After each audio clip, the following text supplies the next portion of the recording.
বিক্ষোভ করছেন। তারা শ্রীপাদ চিন্ময় কৃষ্ণ দাস ব্রহ্মচারীর অবিলম্বে মুক্তি চেয়েছেন।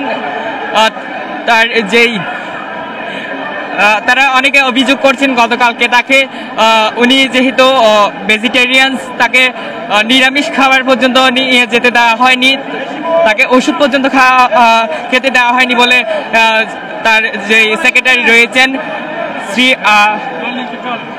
তার সেক্রেটারি আমাদেরকে জানিয়েছেন।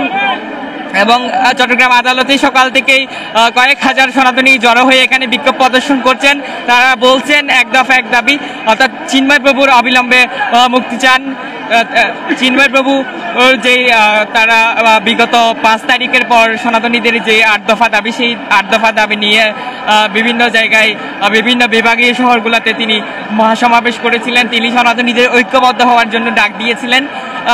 তারই ধারাবাহিকতায় চট্টগ্রাম, ঢাকা এবং রংপুরে তিনি মহাসমাবেশ করেছেন। রংপুর থেকে অর্থাৎ ঢাকা হয়ে সৈয়দপুর বিমানবন্দর হয়ে ঢাকা হয়ে তিনি যখন চট্টগ্রামে আসবেন, সেই সময় ঢাকা বিমানবন্দর থেকে তাকে মূলত আটক করা হয়। আটক করে ডিবি মিন্টু রোডের কার্যালয়ে নেওয়া হয় গতকাল সন্ধ্যার দিকে। রাতভর সেখানে ছিলেন, প্রায় রাত 12টা পর্যন্ত তাকে খুব সম্ভবত সেখানে জিজ্ঞাসাবাদ করা হয়েছে। অনিশ্চিত সূত্রে আমরা সেই খবরটি পেয়েছি। তবে রাত্রি নাগাদ আবার চট্টগ্রামে প্রেরণ করা হয়। চট্টগ্রামে সকাল থেকে চট্টগ্রাম ডিবি অফিসে এখানে ছিলেন। এরপর সকালে 10টা-11টার দিকে এই চট্টগ্রাম আদালত প্রাঙ্গণে তাকে হাজির করা হয়।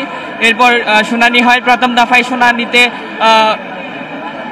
জামিন নামঞ্জুর করা হলো। এখনও সনাতনীরা বলছেন, এখানে বিক্ষুব্ধ সনাতনী জনতারা বলছেন তারা চান আজকে যে কোনোভাবেই হোক একটা আবার পুনরায় এই মুহূর্তে প্রচুর সংখ্যক আইন শৃঙ্খলা বাহিনী এখানে অবস্থান নিয়েছেন।